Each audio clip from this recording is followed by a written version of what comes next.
మొత్తానికి శివనారాయణ ఇంట్లో పెళ్లి బాజాలు మోగడానికి రంగం సిద్ధమైంది. ఇన్నాళ్ళు బావే నా మొగుడంటూ మొండికేసి కూర్చున్న జ్యోత్స్నని కట్టుకోవడానికి ఆమె వెంటపడ్డాడు సూరజ్. అది శివనారాయణ కంట్లో పడ్డంతో పెళ్లి ఏర్పాట్లు షురూ అవుతున్నాయి. జ్యోత్స్న పెళ్లి విషయంలో ఆలోచనలో పడేటట్టు చేశాడు సూరజ్.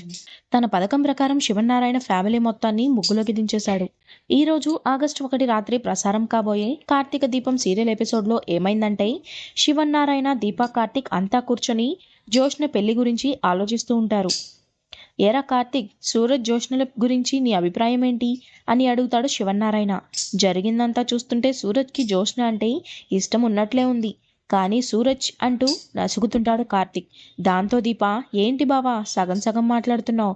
సూరజ్తో జ్యోత్స్న ఎలా గొడవ పడుతుందంటే చూసావా? అయినా సూరజ్ చాలా సహనంగా సమాధానం చెప్తున్నాడు.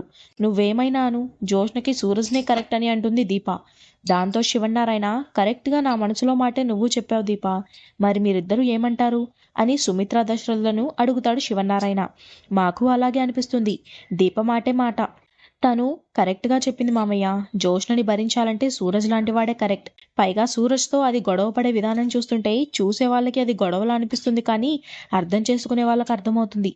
అంటే ఏంటి అని దశరథ్ అంటే, జ్యోత్స్న కూడా సూరజ్ని ఇష్టపడుతుందని అత్త అంటుంది అని అంటాడు కార్తీక్. మరి అలా కనిపించడం లేదే అని దశరథ అంటే, దానికి అహంకారం ఎక్కువ. ఇప్పుడు మనం అడిగినా ఒప్పుకోదు. దానికి ఇష్టం లేకపోతే అతని రూమ్కి ఎందుకు వెళ్తుంది? ఆ ఆల్బమ్ ఎందుకు చూస్తుంది? వాడి షర్ట్ ఎందుకు ఉతుకుతుంది? మనం ఆ వయసు దాటే కదా ఇక్కడికి వచ్చింది. అన్నీ అర్థమవుతున్నాయి. మిగతా విషయాలు చూడండి మామయ్య అని అంటుంది సుమిత్ర. మరి నువ్వేమంటావురా కార్తీక్ అని అంటాడు శివనారాయణ. నేనేమంటాను? సూరజ్ అవుట్ హౌస్లో ఉండడానికి పనికిరాడని చెప్పింది ఇందుకా? అవుట్ హౌస్కి పనికిరాడు అంటే ఇన్ హౌస్కి పనికొస్తాడనే కదా అని అంటాడు కార్తీక్. అదేరా, నువ్వు ఓ పని చెయ్యి. ముందు సూరజ్ గురించి వివరాలు కనుక్కో. అతని పుట్టు పూర్వోత్తరాలు కావాలి. వాళ్ళ అమ్మా నాన్నలు ఎవరో తెలుసుకో. ఈ విషయం సూరజ్కి తెలియకూడదు అని అంటాడు శివనారాయణ. నన్ను చిన్నపిల్లోని చేయకు తాత, అవన్నీ నేను చూసుకుంటా అని అంటాడు కార్తీక్. మరి పార్టీ లేదా అత్త అని కార్తీక్ అంటే, ఇప్పుడు పార్టీ ఇస్తే నీ మరదలకు అనుమానం వస్తుంది రోయ్ అని అంటుంది సుమిత్ర. ఆడపిల్ల పెళ్ళి అంటే అస్సలు తొందరపడకూడదు. ముందు అబ్బాయి వివరాలు పూర్తిగా తెలుసుకో. మనం అంతా ఓకే అనుకున్నా జ్యోత్స్నకి చెప్దాం అని అంటాడు దశరథ. సరే మామయ్య.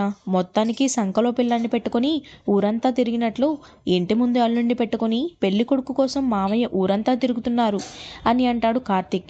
నా కూతురు ఆ భారం కూడా తగ్గించేసింది. దాని పెళ్లి బాధ్యత నీదే అని అంటాడు దశరథ. నేను చూసుకుంటా మామయ్య.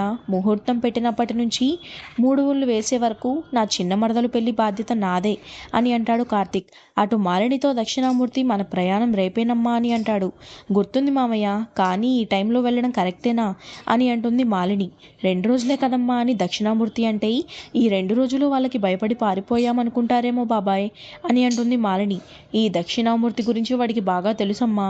నేనెన్నాళ్ళు దూరంగా ఉన్నా ఏదో ఒకరోజు తిరిగి వస్తానని చూస్తాడు. నా కూతురు వాడి దగ్గర లేకుండా ఉండుంటే వాడి మొహం చూసేవాడిని కాదు.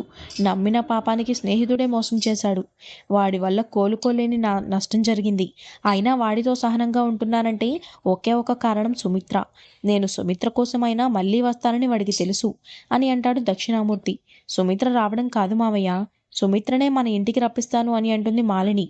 సుమిత్ర మాత్రమే కాదు, ఆ శివనారాయణ నా ముందు తల వంచుకొని నా ముందు నిలబడాలి. ఈసారి మనం వాడికి ఎదురు పడితే వాడు భయపడాలి. నేను ఓడిపోయాను అని నా కాళ్ళపై పడాలి. అప్పుడే ఈ దక్షిణామూర్తి గెలిచినట్లు అని అంటాడు దక్షిణామూర్తి. దానికోసం నేనేమైనా చేస్తాను మావయ్య అని పైకి అన్న మాలిని, నేను నీ కూతుర్నే కాదు నీ మనవరాల్ని వదిలిపెట్టను అని లోపల పగతో రగిలిపోతుంది. అటు జ్యోత్స్న ఎప్పటిలాగే సూరజ్ గదికి వెళుతుంది. ఇదే నేను నీకు చెప్పే ఆఖరి గుడ్ నైట్. ఈ రాత్రికే నేను ఇంట్లో నుంచి గెంటేస్తారు అని అంటుంది జ్యోత్స్న. ఇక వీళ్ళ పిల్లి ఎలుక గొడవ తెలిసిందే కదా. ఇంతలో పారు వచ్చి, నీకు బుద్ధుందా, ఇలాంటి వెధవతో గొడవ అవసరమా అని లాక్కుని వెళ్ళిపోతుంది. జరిగేదాన్ని మనం దేన్ని ఆపలేం బంగారం, చూస్తావు కదా ముందు ముందు అని అనుకుంటాడు సూరజ్. ఇక ఉదయాన్నే సూరజ్కి ఆఫీస్లో ఎదురుపడి, ఏంట్రా నిన్నెక్కడి నుంచి గెంటేయలేదా అని అంటుంది జ్యోత్స్న. ఇంతలో కార్తీక్ వచ్చి, నీతో మాట్లాడే పని ఉంది రా బ్రదర్ అని తీసుకుని వెళ్తాడు.